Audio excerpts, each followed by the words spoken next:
Okay, welcome everyone. Welcome. Thanks once again for being here. Welcome to the fourth session of our series, Partnering with HUD on Affordable Housing, Best Practices for State Governments. Today, our focus is on community development, how investments in community infrastructure and services affect the supply and affordability of housing, and also supports thriving neighborhoods. We're joined by Secretary Jake Day, who leads Maryland's Department of Housing and Community Development, along with several HUD experts.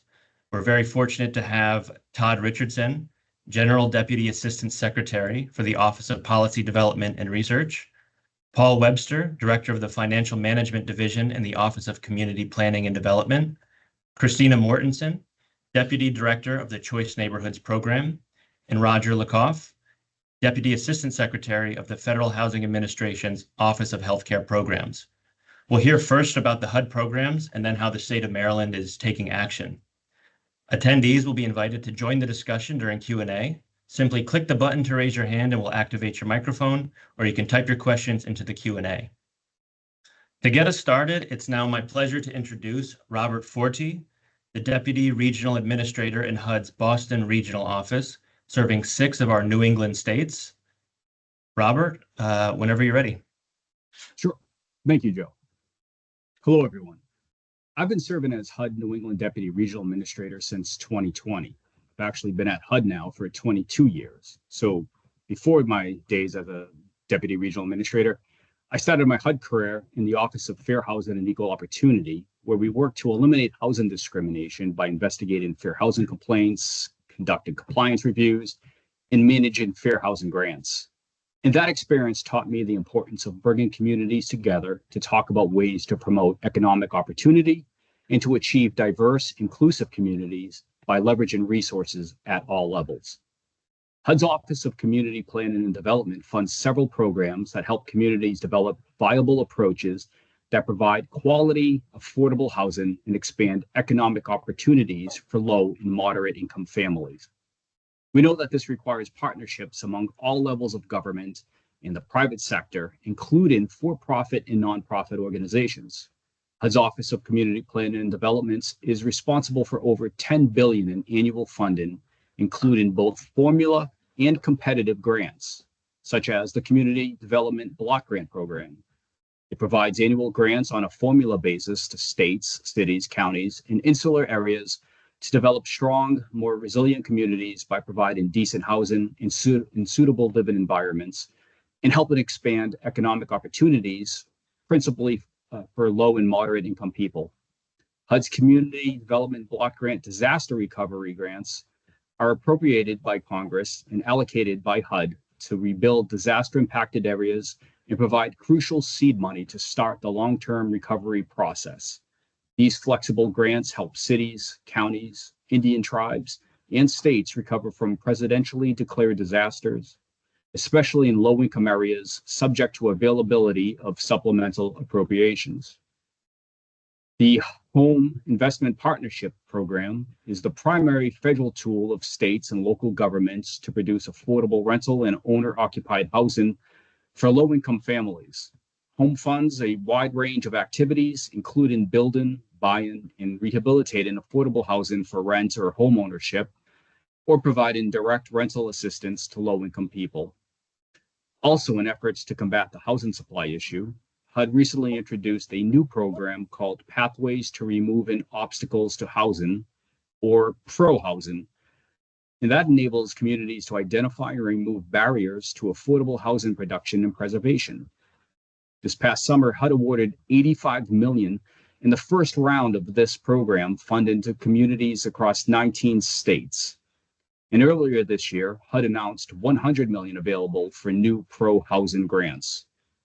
Lastly, on the housing supply front, the Housing Trust Fund Program provides grants to states to produce and preserve affordable housing for extremely low and very low income households. Another part of community development is providing resources to help states and cities address and prevent homelessness.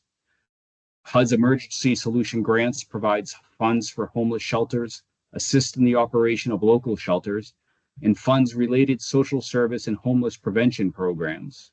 HUD's Recovery Housing Program allows states to provide stable transitional housing for individuals in recovery from substance abuse disorders. HUD also has competitive grants where we allocate funding for a specific program or purpose. HUD drafts a NOFO, and then eligible applicants can submit an application to compete for funds. Some competitive grants can be renewed in future years, like the Continuum of Care program, which promotes community-wide commitment to the goal of ending homelessness through funding for housing, supportive services, outreach, homelessness, and other eligible activities. There are many programs worth exploring, and I've given just a few examples here of what the Biden-Harris administration and HUD has done and will continue to do to help states and local entities strengthen their communities through development and economic mobility programs. We have an amazing program office leadership and staff, and we are all here to assist you in any way possible. So please do not hesitate to contact our office with any questions. Thank you. And now over to Todd. All right, thank you very much. I think I have some slides. I'll just quick introduction. So I'm HUD's General Deputy Assistant Secretary for Policy Development and Research, which means I'm the senior career official over the research arm of HUD. And I thought I was going to kick off here because this office sort of is a service office for all the other offices you're going to hear from here in three areas. I'm going to go, next slide, please. And in that role, we're a service office to you as well in terms of getting you the research, data, and technical assistance you need to be successful. So this page right here, this is my main point. Like, folks will only remember one point you have to make. My one point is there's a lot of information that's available, and there's 3 different websites that we maintain for getting that information that are targeted to specific audiences. So we have huduser.gov, which is really targeted for people who are needing to get research and data information. We have egis.hud.gov, which provides some geographic tools with some that are sort of geo-enabled to be helpful for you to understand what's going on in your community. And we have something called HUD Exchange, which is hudexchange.info, which is where all of our technical assistance resources are for our grantees. These are all very helpful for all the programs we're talking about here. So that's my sort of like high level thing to remember, is that we have these resources for you. And I'm going to give some examples of those resources as we go forward here. So when you hear, so generally for most of our programs, we have something called program parameters. These are data that restrict what you can and can't do with some of our money. So fair market rents. Our office develops fair market rents. What these are is basically in any metropolitan area or county, what's the maximum amount that HUD can subsidize to in our Housing Choice Voucher program. It also impacts some of the other programs like Continuum of Care and others. That's fair market rents, and that's set at the 40th percentile of rents in a community. So the median rent is 50th percentile. We basically say, this is what's the maximum for the 40th percentile unit. So the less than what the median income. So that's the fair market rents. We set income limits. Income limits, when you hear terms like low income or extremely low income or very low income, those are terms that are built off of income limits. And we set these income limits for metropolitan areas and counties across the country. In both the case of fair market rents and income limits, we're setting these limits for the next year. So what we do is we sort of, what is the current state for rents? What is the current state for incomes in a community? And then we project forward what those, if inflation moves forward or at this current pace, what would be fair market rents in the next year? What would income limits be in the next year? Those income limits are used for lots of programs, not just HUD's programs. One of the major programs in the housing area that uses income limits is the Low-Income Housing Tax Credit Program. We also set limits for FHA's single-family mortgage insurance, the FHA loan limits, and we set limits for the home program, CPD's home program, on sales price limits. So all of these things are designed. Congress has sort of said HUD can only subsidize to a certain amount, or provide insurance up to a certain amount, and that's where these limits come from. Next slide. So our main website where all of our research and data is, including income limits and fair market rents, is at huduser.gov. So this resource is available to you. I encourage you to explore the site, go look for things. We've got a couple of publications that are great publications that are designed for more practitioners. There's one called Evidence Matters, and that comes out 3 times a year, and it usually digs deep in what research do we know that's applicable for sort of like practitioners to use to make their programs better. And we have another called The Edge, which is an e-magazine that comes out every 2 weeks. It's a useful resource you can access through huduser.gov. Next slide. Now, this is a GIS resource from our egis.hud.gov, and also on the hud.gov website, you will find something called the HUD Resource Locator. It's resources.hud.gov. I find the most useful thing about this is if you have someone in your community who's looking for affordable housing and they want to know who the affordable housing providers are in their community, this tool provides a map that shows this is where each of the properties are, and this is who you can contact to get on their wait list or to find out if units are available. And so you can go look at this and you can say, because affordable housing providers are not all on the same list in any community. You might have multiple public housing authorities working in a particular area. You certainly have many multifamily property owners. So to find the resource that a community member might like to get on for, so for a specific Section 202 property, they can go here. Next slide. Another tool that might be helpful for you is if you want to know for a city that you serve, your jurisdiction, you want to know what HUD resources are there in your community, how many FHA insured single family mortgages are there in your particular city or community. We have another resource called egis.hud.gov/CART. It's called the Community Assessment Reporting Tool. We aggregate our data across our programs, and if you go here, you can see, you can put in any community name, a county, you can even put in, for members of Congress, a congressional district, and this will produce sort of this data for all of our programs saying, this is what resources are in your community from HUD. Across all of our programs, there's tabs across the top. You can go for different programs, and there's also a report you can generate in a PDF form or Excel form that shows all of the programs that are in any particular jurisdiction you want to do. Whether you want to do it at the state level or go all the way down to the smallest city, this will generate a report for you. So this is a handy resource. Another useful thing, I think, is knowing what's the latest data the federal government has on different components of housing market issue, like building permits, unemployment, that kind of thing. We have another tool that's also on huduser.gov under our housing market, which is called Market at a Glance.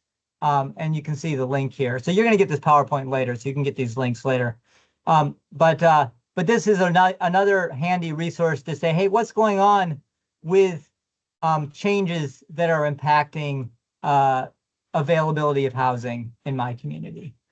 And finally, this last tool, which is a brand new tool that we're making available. And it's kind of in a beta state, but folks can get access to it. If you are a nonprofit or a local government, if you're a .gov or you're an academic, you have a .edu email, you can get access to this data that we've been getting from the U.S. Postal Service since 2008 until the present, as well as our own HUD-assisted data. So you can drill down to a neighborhood, to a census tract, and you can see what's happening in that neighborhood in terms of how many active addresses are, which is a proxy for number of households, how many housing choice voucher tenants are in that neighborhood, and how has that changed over time. So this little chart here shows 2008 to up to the last month of data that's been changing for Paradise, California. So it's another way to also track after disaster. This shows, the green here shows that when Paradise had a fire, they lost, about 10,000, more than 10,000 housing units. And then the green has been going up as units have been becoming repaired and rebuilt, but they have a long ways to go in Paradise after their fire from 2018, which destroyed that community. Which brings up my last point here. And I'm gonna I got a bunch of other slides here that are all about sort of like how you can use these data. You can look at those as you need. But my last point is that HUD has a pretty significant role to play in long-term recovery after disasters. The Community Development Block Grant Disaster Recovery Program is often funded to support recovery from disasters like Paradise. And my office plays a role there in determining the amount of money that goes to communities. So if you have questions about how that works, I'm happy to answer that. So that's it for me. I'm now turning it over to Roger. Thank you, Todd. Yes, that was excellent. Thank you. Okay. All right, you're ready for Roger now, Joseph? I think you're doing CDBG first. Oh, no, I'm sorry. I guess I'm turning it over to Paul Webster up next. I took bad notes. Sorry about that. Paul. No problem, That's Todd. okay, No Todd. I want to talk a bit about the CDBG program, which is HUD's largest urban aid program. Next slide. Under this program, CDBG is how it's commonly referred to, HUD provides formula grants to states, cities, counties, Puerto Rico, U.S. territories for community development activities, over 1,200 grantees in total, making every jurisdiction of the country eligible for funding either directly from HUD or through their state. CDBG's mission is to develop viable urban communities by providing decent housing and a suitable living environment, and by expanding economic opportunities, principally for low and moderate income persons. Next slide. In addition to the grant component of CDBG, we have a loan guarantee program under which communities and states can leverage their CDBG grant allocations up to 5 times into federally guaranteed loans for projects that address economic development, affordable housing, infrastructure, and public facilities balances. Next slide.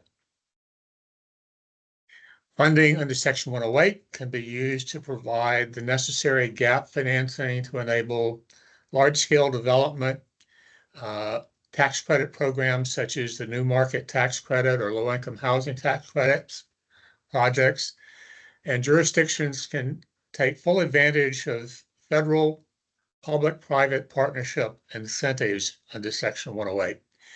It provides an inducement to catalyze investment from the private sector, private lenders. Next slide. So these are the grantees' responsibilities under the program. You must hold public hearings and consult with stakeholders to design an action plan to address your community development needs. You must set criteria for eligibility and project funding requirements. Then you must carry out the activities, award funds to state or local governments if you're a state, report accomplishments, ensure compliance with program regulations, and then advance the program's mission. All of this is part of the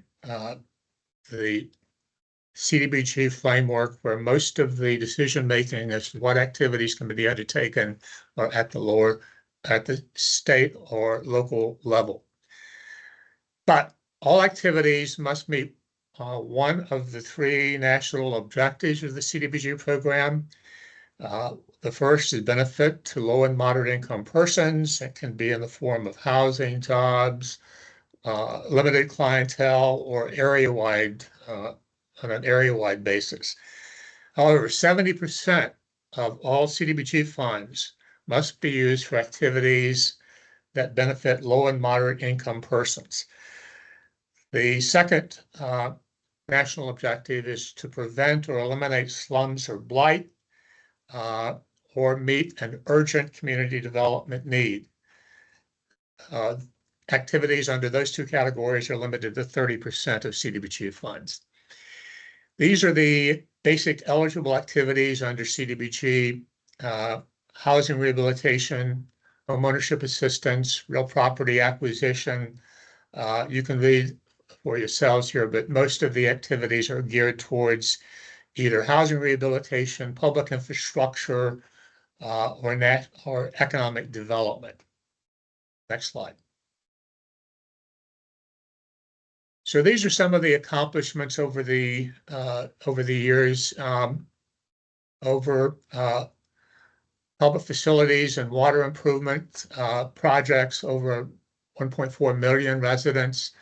Housing rehabilitation, 61,000 persons served. Shelters and transitional housing for 108,000 people. Public services for 5.1 million people. Food banks for 2.9 million persons. Economic development, creating over 18,000 jobs. Next slide. But there are some things that you cannot do under CDBG. They include constructing or improving buildings for the general conduct of government, such as City Hall. There are exceptions for community service centers, such as a community-based police station or something like that, or fire stations. General government expenses are ineligible. For example, the normal operations of a city government, such as trash pickup or other types of activities. Political activities are also prohibited. Cannot fund political activities with CDBG funds. You cannot also exclude low-income persons to the benefit of moderate-income persons. And you cannot carry out an activity that does not meet a national objective, one of the three national objectives I mentioned previously. There are some activities that are generally not allowed, but there are exceptions, such as new housing construction. New housing construction can be carried out by entities known as community-based development organizations for certain kinds of projects. Income payments, such as rental assistance, generally is ineligible, but there are some exceptions to that were necessary to meet short-term needs. Purchase of equipment generally is ineligible unless it's specifically authorized under the CDBG rules. And then operating and maintenance expenses of public facilities and other kinds of facilities are ineligible. Tourism generally is eligible. There are certain kinds of economic development activities that can be undertaken where the business being assisted operates a hotel or something like that, or a restaurant, that would be eligible. Next slide. So if you want more information about the CDBG program, you can go to the HUD Exchange website, and you can obtain information for individual grantees by name, by state, or by program under which they're assisted. Finding your local grantee, you know what? One more thing. If you want to find your local grantee, you can look to see whether it's a direct CDBG grantee. If not, is it a county, or if still not, is it eligible funding under the state? 30% of CDBG funding is administered through our state governments to areas that are not classified as entitlement recipients.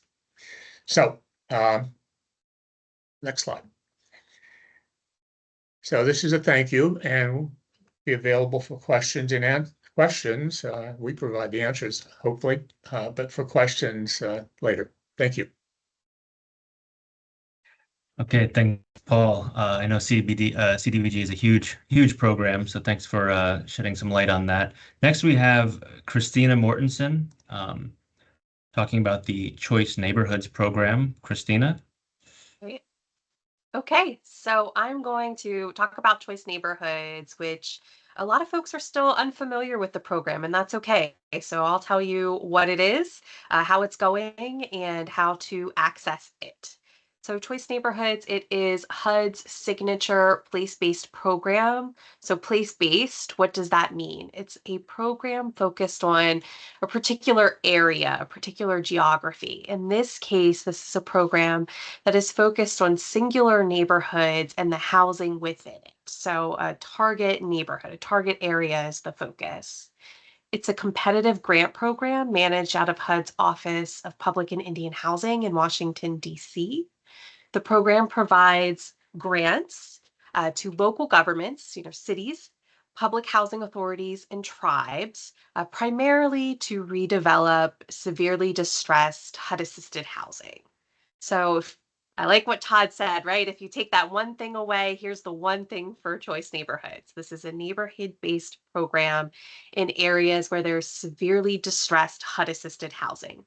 So that housing must be there to be eligible to receive Choice Neighborhoods. So it is public housing, Section 8 housing, tribal housing that is severely distressed. That means it's so worn, in need of such maintenance that the costs are so prohibitive that it requires a fundamental redevelopment, a demolition and a redevelopment often.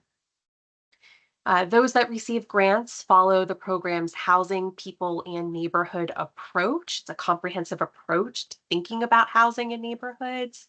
So grantees are focused first on that housing, that replacement of that severely distressed HUD-assisted housing with new mixed income housing.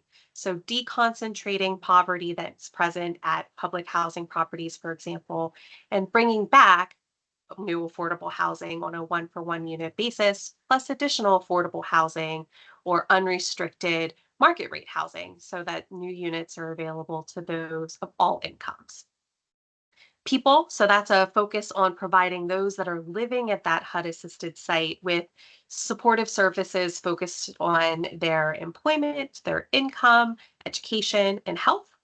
And neighborhood, which is focused on physical improvements, economic development in that area around the housing. So you're getting a sense that this is a very comprehensive program that's trying to do a lot, which with it can come with a lot of money. So HUD issues 2 NOFOs, you've heard that term now, notices of funding opportunity each year for Choice Neighborhoods grants. The first is for Choice Neighborhoods planning grants, so up to $500,000 to create a plan that addresses those housing, people, and neighborhood goals. And those that have developed a plan with or without a Choice Neighborhoods planning grant can pursue a $50 million implementation grant. So that's the funding to go ahead and tear down that distressed housing and rebuild it, to make those investments in the surrounding community, to invest in those services for residents. So you can see a couple photos here on this slide at the top. This is based out of Pittsburgh, PA, of that old public housing, and then an example of what that housing used to look like. They married it with some park improvements, some homeowner facade improvements, so comprehensive approach. Next slide, please. So it's still a relatively young program compared to some other programs that HUD has. It is growing. There's a lot that we're learning over the years about Choice Neighborhoods, trying to improve it, seeing that housing, people, and neighborhood approach being adopted by more and more cities with or without Choice Neighborhoods. And so with that, we're seeing, some of those real key lessons learned here, which is, first and foremost, that housing can be a catalyst for broader neighborhood revitalization. That mixed income approach is bringing an income diversity. It's generating thousands of new housing units nationally while still preserving deeply affordable housing. Ideally, this starts to lead to larger neighborhood improvements, such as decreased crime, increased amenities, but that takes some time. This housing effort is part of a broader neighborhood approach, is often tackling long-term vacancy by building, on that original public housing site or off that site. We also find that a lot of these older HUD-assisted sites, they're sometimes isolated, they're poorly designed, so they're inward. They stick out, right? I think a lot of folks can picture what public housing looks like in their minds, and choice neighborhoods can be an opportunity to reimagine and redevelop so that it is reflective of the neighborhood around it and is not isolated. That kind of broader housing people neighborhood approach, this housing as a catalyst for revitalization approach, it does require a lot of partnerships, right? So to truly address neighborhood disinvestment, localities are prioritizing these choice neighborhoods areas. They're layering resources like CDBG into these areas so that these investments are reinforcing. And so what we're finding is that choice neighborhoods can be the right catalyst to bring partners together and give them a single kind of objective or focus, right? Bring a diversity of stakeholders together to focus on a singular area, a singular neighborhood, to create a cohesive vision. Right? Pittsburgh, right? That was the example of what that could look like. There was new housing on site. They addressed long-term vacancy by building on additional sites. They took a long-standing vacant school and created new housing and rehabbed it. They looked to bring back businesses on their key commercial corridor. So one of their housing sites had ground floor retail space. They had a business facade program for other businesses on that street. So you can see it starts to layer and it becomes about bringing back a corridor, bringing back a neighborhood.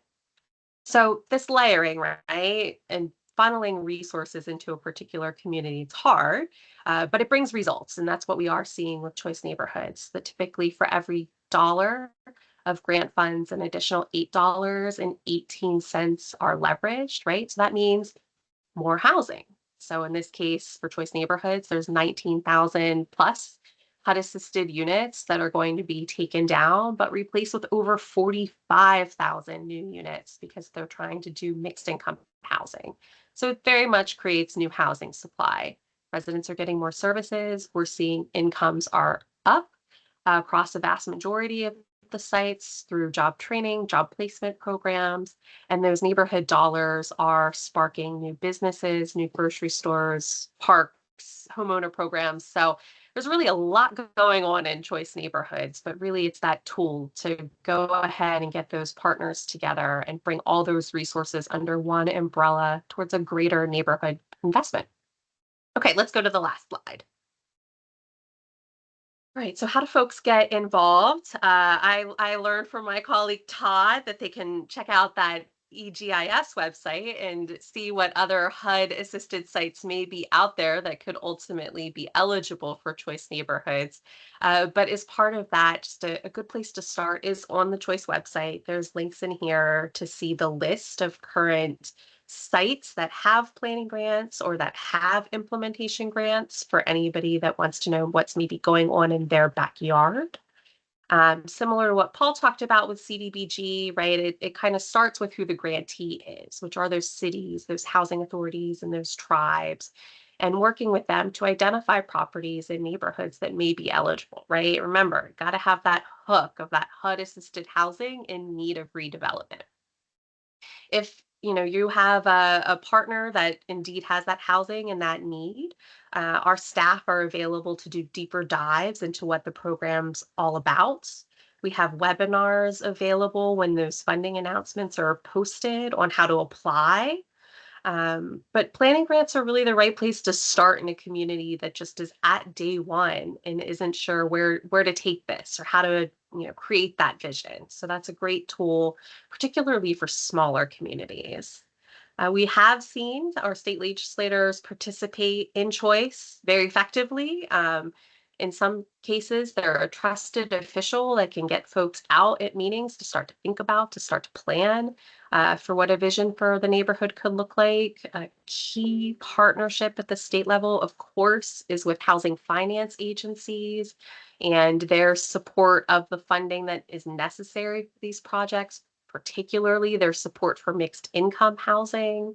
And going back to that layering of investments, that layering of state resources that when combined with choice neighborhoods just leads to a bigger and a better result. So just the last comment, we've got 10 years of really great best practices and success stories on HUD Exchange. That's also linked here.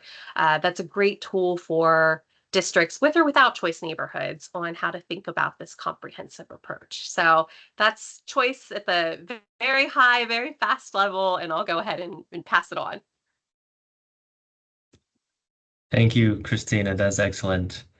Thank you very much. For the last of our HUD speakers, we'll be hearing from Roger Lukoff, and then we will be hearing from Secretary Day right afterwards. Just so the audience knows, we are planning to stay for until around 3:45, so we do have some time, and then we'll get to Q&A afterwards. So, Roger, whenever you're ready. Great. Good afternoon, everybody. Really glad to participate. First off, I'm part of FHA. Everybody knows FHA, Federal Housing Administration. It's the largest mortgage insurance program in the world. You're probably familiar with the single family program. They insure single family homes throughout the country at a balance of about $1.3 trillion. Also, our multifamily housing program is extremely significant. They insure a portfolio of over $400 billion. And then the third major program at FHA, many probably have not heard of, is the healthcare program. We insure mortgages for healthcare facilities throughout the country for approximately $40 billion in current assets. In most states, we, for example, insure 17% of all the skilled nursing facilities in the country. And we insure over 70 hospitals throughout the country. I'm going to take Todd's lead. Todd's brilliant. If you remember 3 words from my presentation, access to capital. We're here because we're the largest healthcare infrastructure support program in the federal government. And we really want to find ways in which we can help facilities that need support for access to capital. Our authority comes from the National Housing Act. It's a long-term program. We've been insuring nursing homes since 1959, hospitals since 1968. And essentially, what we do, we make it easier and cheaper to borrow money for these facilities throughout the country. Our program actually works very similarly to single family and multifamily. We help private lenders offer better loans to healthcare facilities. So speaking of websites, you go to through HUD.gov, you can go to FHA/healthcare.gov. And what you'll find there are all of the FHA qualified lenders who work with our program. So the client of FHA is actually the lender, and they deal directly with the borrower. We underwrite, we asset manage, but the lender plays a pivotal role in our program so that the facilities can get the lowest interest rates available on the market, and they can save money, and they can truly support the economic development programs in their community.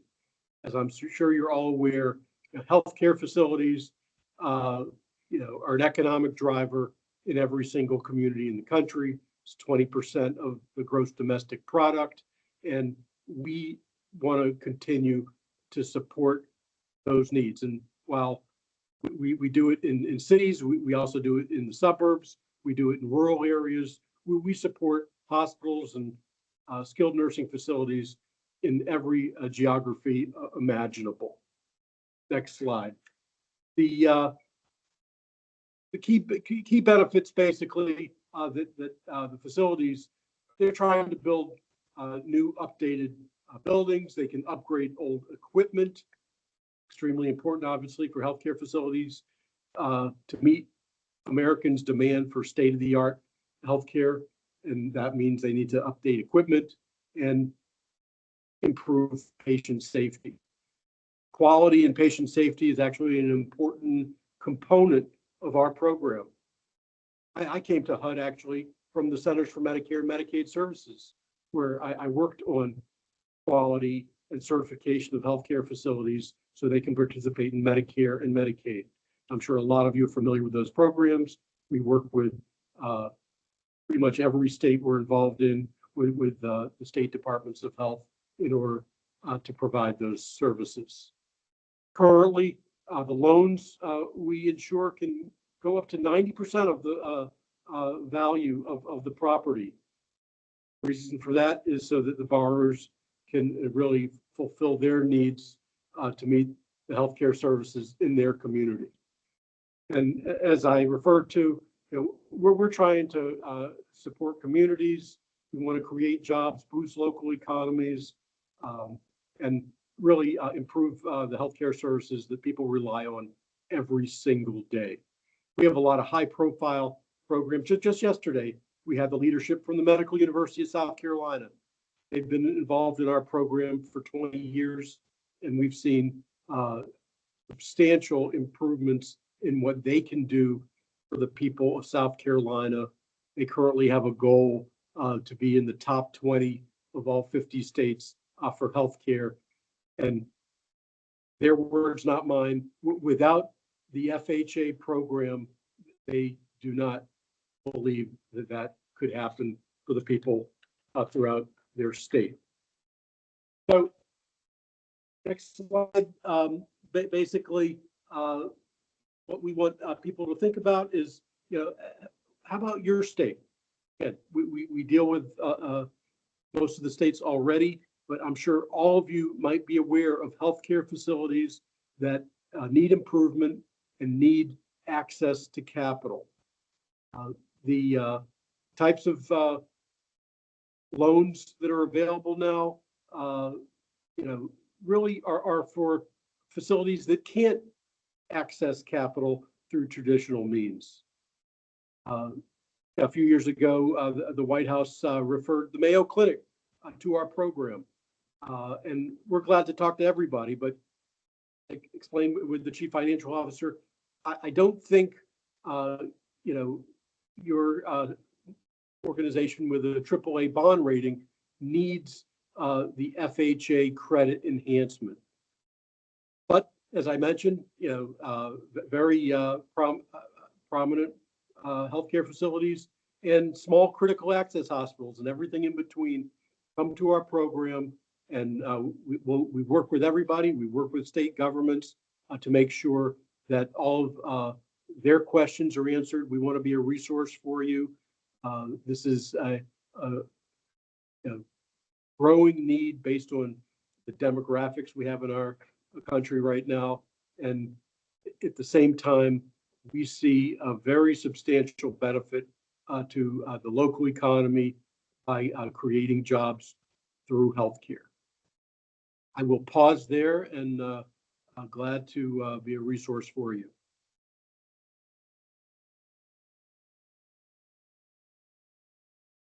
Okay, Roger. Once again, thank you very much for that. I'm sure there'll be some questions that arise in the Q&A. Secretary Day, I believe the floor is yours. What you could tell us about how your state is taking on some of these programs or your other approaches to community development and housing. Well, good afternoon. Can everybody hear me okay? Yes, can hear you. Yep. Great. Well, good afternoon, everybody. My name is Jake Day. I'm the Secretary of Housing and Community Development for the state of Maryland. I work for Governor Wes Moore. Before I had this job, I was mayor in Salisbury, Maryland, and city council president before that, and recovering architect and urban designer. And I share that little bit of background only because I spent the last few days in Phoenix, Arizona at the National Council for State Housing Agencies. So this is the Housing Finance Agency annual gathering. And what I learned there was not only that, yes, I'm relatively new to my job and a baby in that sense, but that in the spectrum of housing finance agencies, we know that Maryland is sort of to one end in that we are deeply integrated into state government. I'm a member of the governor's cabinet, and in most of the other HFAs, they operate with some degree of independence, gubernatorial appointed boards or state legislature appointed boards, or some combination of the two, and they exist on a spectrum within the two. But we are pretty far to one end, and so most of what I think I would call my peers, for the state legislators on this call and others, your housing finance agency director or executive director, they've got decades under their belts. So take what I have to say with a little bit of grain of salt. I want to shape the conversation by saying this, and I'm going to watch time because I do want to make sure I leave plenty of time for a discussion. I want to shape the conversation by saying this. I perceive that there isn't a corner of America that doesn't recognize that families are having some challenge affording their housing today. And the problem is getting worse, and expectations are rising that state officials, in addition to local officials, are going to do something about it. And that pressure on all of us is rising. And to our HUD partners here, I am willing to bet that your counterparts in the legislative branch are feeling it. You're hyper aware of it, I know, because you live and breathe it every day. But I would think even our federal legislators are feeling it. It's become part of the national discourse. So look, I sought to become, admittedly, a housing secretary. What I never sought to become was a housing mayor. And the reason why I became focused on this issue as a local official before I entered this position was because I recognized that every family in my jurisdiction was being disproportionately affected and increasingly affected by this issue, housing affordability. So I have talked over the last few months, the last 18 months, to people all over our state who benefit from our programs. And I really feel that we are a good steward of our federal dollars, of our state dollars, and we leverage them for maximum value. Just to give you a sense of what we're up to, we're about a $2.5 billion a year program. About $800 million in direct funding, $1.7 billion in lending, and we are Maryland's housing and place-based economic development agency. We have a number of core values, and then I'll talk about some of our programs. But our values for DHCD under the Moore-Miller administration is, number one, shelter for all. So we are committed to solving homelessness in this state. Number two, expanding affordable housing. We believe supply is critical. We have a housing scarcity issue and must address it. Number three, we will work very hard to build lovable places, to both attract private capital into and around the areas where we invest, knowing that government will never have enough resources to do everything that we want to do, but also to ensure that we are building places where people are going to vote with their feet and choose to be and to participate in and benefit from, and that we're also listening. We have a legacy in this country of largely public housing, of building places that are devoid of quality. And I'm a believer that design lends dignity to people's lives. And so we have, I think, experienced a positive shift in the affordable housing industry. But we have much more to do to ensure that we are investing our dollars to build places that are lovable by the people who will call them home. We also have a tremendous amount of work to do. Our fourth value is on just communities, to make just communities. We have a tremendous amount of work to do to unwind the damage of the past, the deliberate damage of the past done by racist policymaking in government and in civil society, largely in finance. We have a tremendous amount of work to do there, and we are attempting to lead within Maryland on that issue. And lastly, our fifth value is to ensure that we're connecting all Marylanders to the resources that they need. For us, what that means is connecting them to the utility that is the determinant of economic mobility today, which is high-speed broadband, which is an important part of our work. Now, we have other infrastructure funding programs, and I'll talk about those in a second. So what do?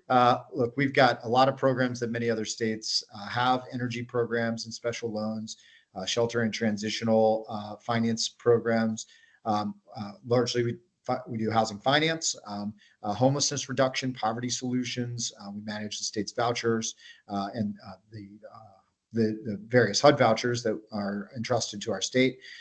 We're responsible for high-speed broadband, business lending, placemaking in the form of pre-development and development grants, infrastructure financing, a number of tax credits, one of which I'm going to talk about in a minute that we help manage, and Main Street and Business District technical assistance, as well as operating support and capital grants. So I want to talk to you about a couple of the things that are really hot for us right now.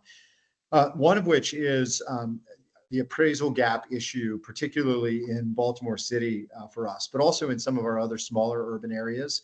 We launched a program this year called Uplift, which is a $10 million a year program that is oriented on assisting developers to close the gap, the appraisal gap, in relatively small and medium scale projects, home ownership projects. We're seeing this gap exists again across geographies, but largely in Baltimore City. And what we have designed is a product available in the 8 to 10, ideally, but up to 15 unit development range with $50,000 per unit gap closing financing program. So we essentially are providing a grant that cuts the gap $50,000 per unit for these development projects. We also pair that with our Maryland mortgage program, which is we do over $1 billion a year in a state-funded, mortgage program called the Maryland Mortgage Program. Lots of different products, but we're pairing that product with our Uplift appraisal gap program. I mentioned to you the work that we're doing on past injustices. And this year, the Maryland General Assembly passed into law the Just Communities Act, which empowers our department, actually directs our department, this was our primary departmental bill this year, directs our department to create a geographic layer, so to map the damage done by redlining, urban highway construction, and even urban renewal efforts that robbed certain Black and brown neighborhoods of wealth, with a geographic layer identifying those areas and allowing the governor to prioritize all funding sources, all state funding sources, not just DHCD, but every transportation dollar, economic development dollar, labor assistance, you name it, into those areas through the lens of a non-displacement strategy, and entrusts our department with overseeing that work. So we're very excited about that. We've begun the mapping, and we'll be excited to announce in early 2025 what that geography looks like. The governor also decided that this year would be our year to elevate housing to the very forefront of his agenda. Maryland, I'll tell you, is positioned, unlike most other states, for economic vibrancy, and yet since 2017. We have stagnated. Our economy has experienced 1.8% growth since 2016, and it's an untenable situation. We've seen population stagnation as well, and we recognize that the number one driving factor, according to voters when polled, and according to our comptroller in her recent economic study, says that housing affordability is the primary driver for the stagnation of our economy. Our residents who are leaving our state, they aren't choosing to go to Florida and Texas. I mean, some of them are, but most of them are choosing Pennsylvania, Virginia, Delaware, West Virginia. They're keeping their Maryland jobs, and they're willing to accept longer and longer commutes to have the housing choice and housing availability and affordability that they want. So the governor's efforts here were designed to address three aspects of the housing crisis. Number one, regulatory barriers to production through the Housing Expansion and Affordability Act. Number two, financial barriers to housing production and community revitalization in the Housing and Community Development Financing Act. And number three, to recognize that renters subject to a turbulent and sometimes predatory market or environment couldn't wait until we produced enough housing, and there's immediate assistance that was needed. So really quickly, the Housing Expansion and Affordability Act it designs a density bonus for developers by right in certain areas within 3/4 of a mile of every fixed rail, existing or planned fixed rail transit station in the state, on every nonprofit piece of land in the state, and on all former state and federal campuses within the state. It also expands by right all manufactured and modular housing across the state. The Housing Community Development Financing Act creates the Maryland Community Investment Corporation, a new CDE, a state-sponsored community development entity, a U.S. Treasury certified CDE, which can leverage new markets tax credits. And it also expands our more than $150 million in pre-development and development grants that we deliver to communities every single year for housing and economic development projects. It expands the use of those grants to other uses such as credit enhancements, gives us more tools in the toolbox to assist. And then lastly, the Renters' Rights and Stabilization Act. This does some really important work. Number one, Maryland has the highest eviction filing rate in the nation and the lowest eviction filing fee in the nation. So dramatically increase the eviction filing fee. It bans the pass-through of that fee, except for that it can come from security deposits. But it also restricts security deposits in the state to 1 month's rent, and not just security deposits, but the totality of security deposits and all other fees charged to a person looking to rent to no more than 1 month's rent. The average in Maryland for a person to rent an apartment that they had to come to the first month with $5,400. We are dramatically cutting that. In addition to that, it creates an Office of Tenants' Rights and creates a state tenants' Bill of Rights that is a required addendum to every lease in the state. It also creates the first of its kind in the nation, statewide right of first refusal and tenant opportunity to purchase. Each tenant in a building with 1, 2, or 3 units gets 2 bites at the apple. Before a unit is listed or before the building is listed for sale, and once there is an offer if they choose not to avail themselves of the first. So we're incredibly excited about all of that. The last thing I'll share is in the last 48 hours, the governor announced our Reinvest Baltimore initiative. Baltimore has 13,168 vacant homes right now and 20,000 vacant lots. The state has sat on the sidelines as Baltimore City has struggled to address that issue. We have now committed $50 million per year in direct grant money in 11 neighborhoods where the bulk of those 13,000 units are located. We have stood up, the governor announced the creation of a new vacant reduction council. That council will be chaired by me and vice chaired by the city commissioner of housing in Baltimore City. It includes philanthropy, the religious community, the faith community, and other community leaders.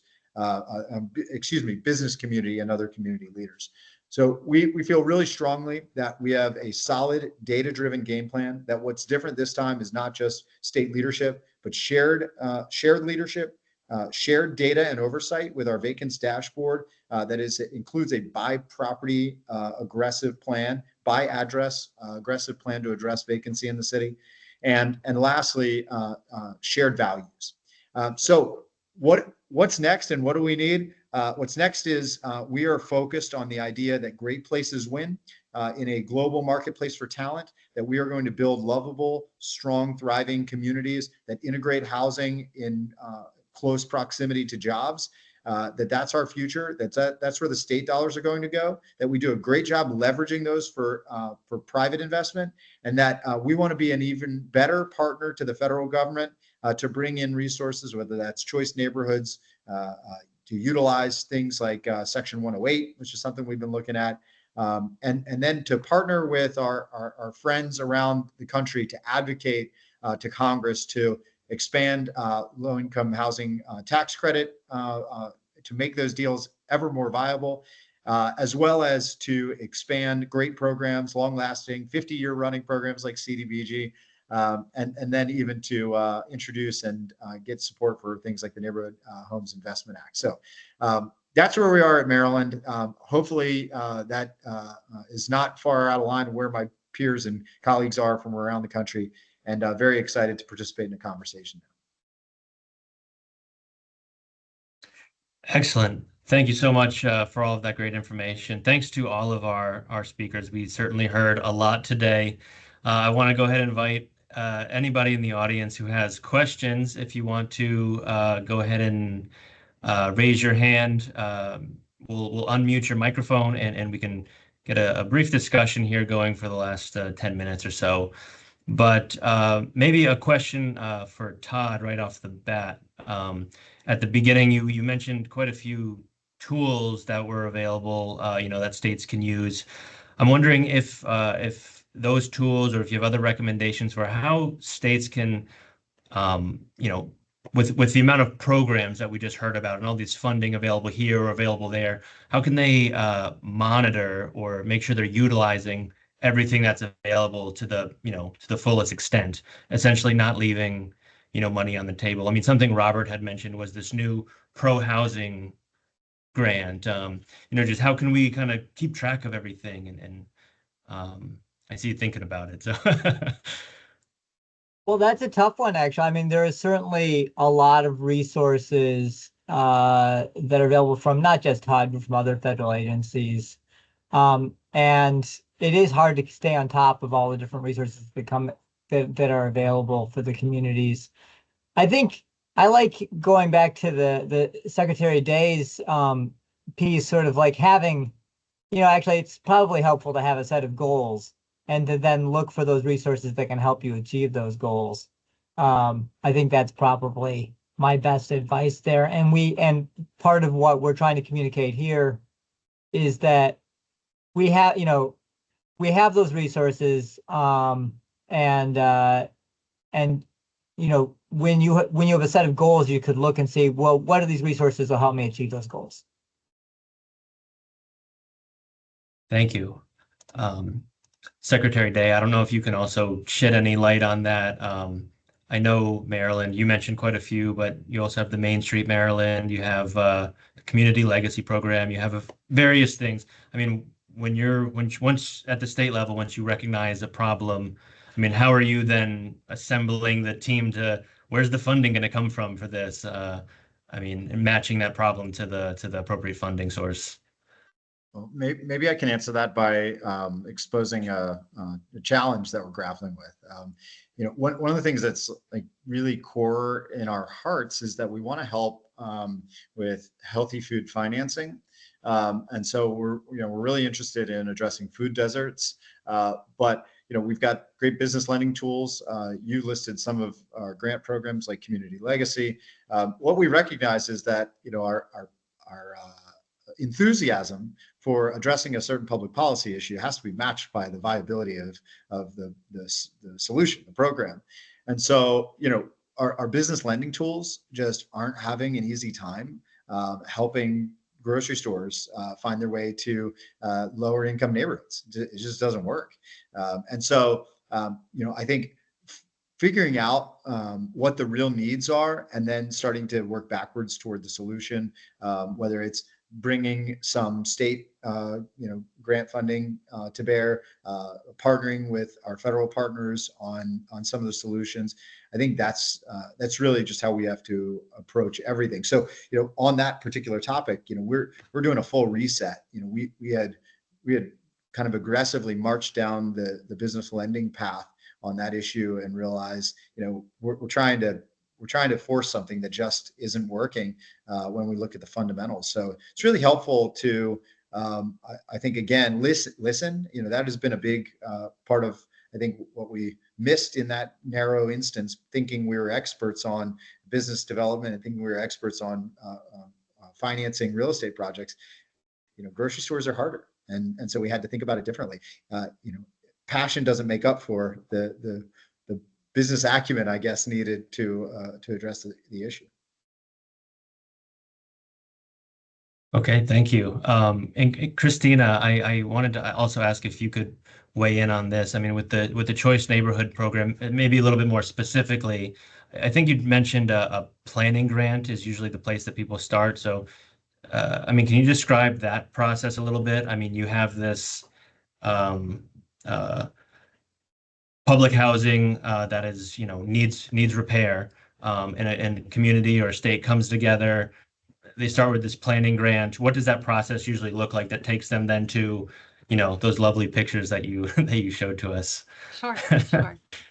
Yeah, and we've heard a lot, right? Like those pre-development resources are very hard to find. Those planning resources are very hard to find. And so this is initial seed money to fuel a 2-year process for the housing authority, cities, and tribes. And it does a number of things. On an organizational front, it gives those entities the resources to organize residents, whether it's in the housing or the neighborhood, those partners to convene working groups to come together and start to, set a vision for what the neighborhood could be, and start to organize and prioritize resources and strategies around it to kind of get that needle from the idea to the implementation. The funds are also used for things like market studies to see what's feasible, to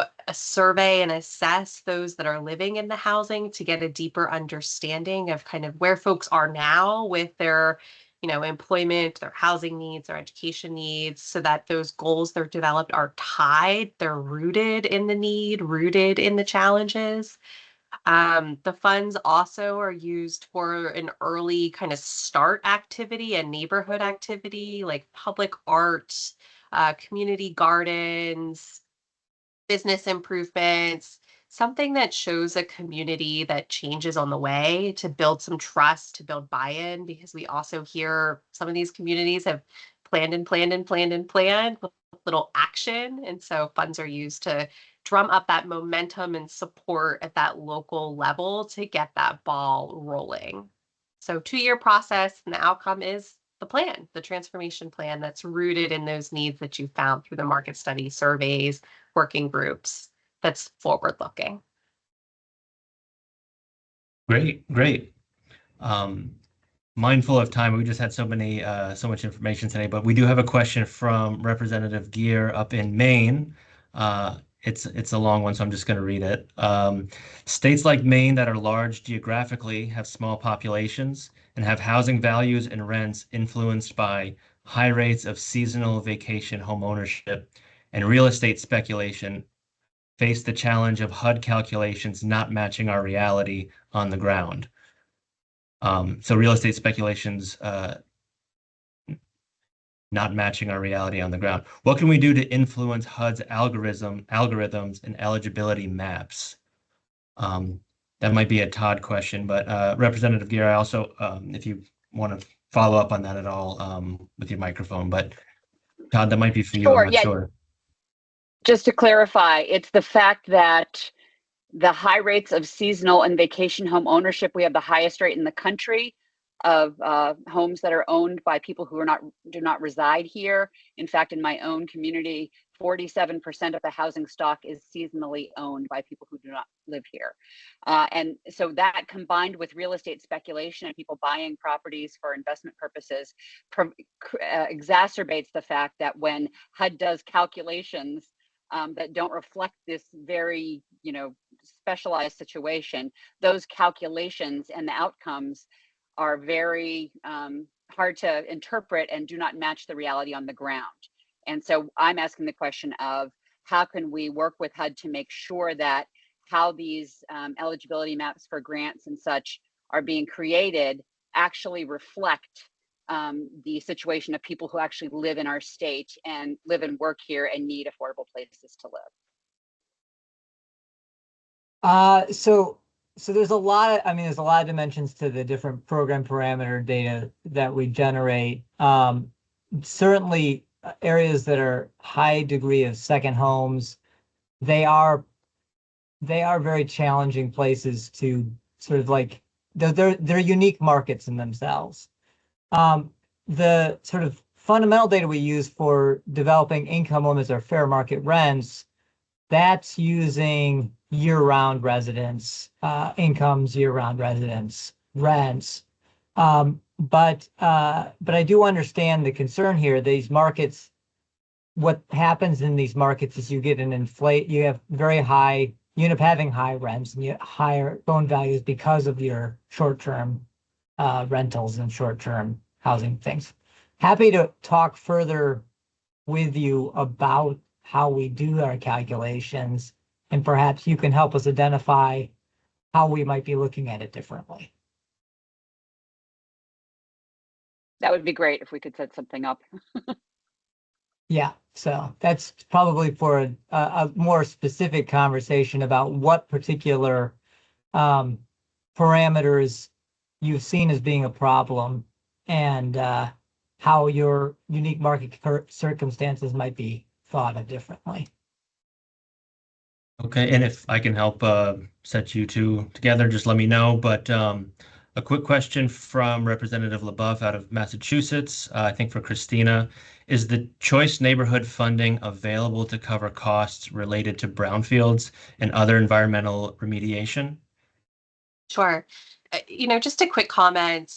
In recent years, I think HUD has made a real concerted effort to partner with other federal agencies like EPA to incentivize through those program NOFOs additional points for the various funding programs. So, for example, in choice neighborhoods, if there is a brownfield that has an EPA grant, maybe just for assessing all the way up to remediation, more points can be earned, which means the place is more likely to get a grant. And I say that because from the federal space, I think the encouragement would be to seek out those other funds and not, duplicate or supplant.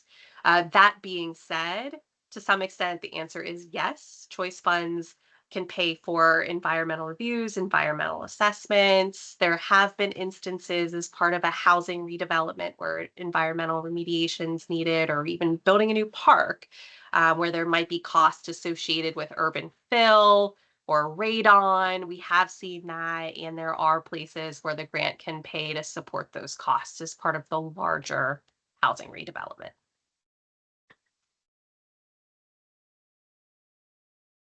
Okay, excellent. We are at time. I could Sorry. also just mention that CDBG sure. funds can be used in choice neighborhoods and anywhere really for brownfield projects and environmental remediation. So it's one of the nice things about the menu of programs here today is that they can be used together, and that provide a choice of funding for choices for grantees and states to look at in terms of addressing their needs. Excellent. I'm sure we could keep the conversation going. I wish we had more time. I don't see any last minute questions, but certainly we can help follow up if anybody does want to ask other questions. I do want to truly thank all of our speakers, Secretary Day, and everybody from HUD for being so generous with your time for joining this discussion. I want to thank all of our attendees for joining, for taking part in this conversation. I want to give a quick reminder that our 5th and final session will be next Thursday. We're going to be talking about rental programs with the Commissioner and Assistant Commissioner of New Jersey's Department of Community Affairs. HUD will be joining for that again, of course. If you have any questions or would like the slides or anything like that, I'll be happy to assist. But thanks again, once again, to all of our speakers, and everybody. Have a great rest of your day.